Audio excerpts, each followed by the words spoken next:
This video, I will show you how to change the lock screen shortcuts on Samsung One UI 8.5.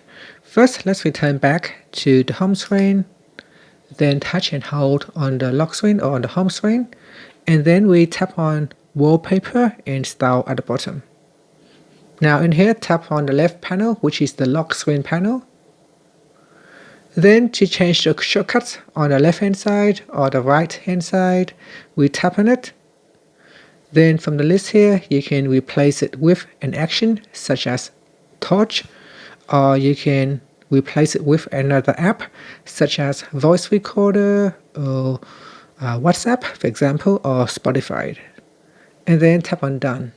And that's it. Now go to your lock screen and see the changes. So we've got the Spotify app and the Torch.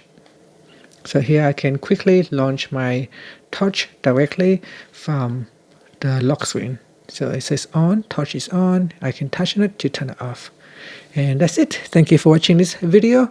If you found it helpful, please like and subscribe to my channel for more videos.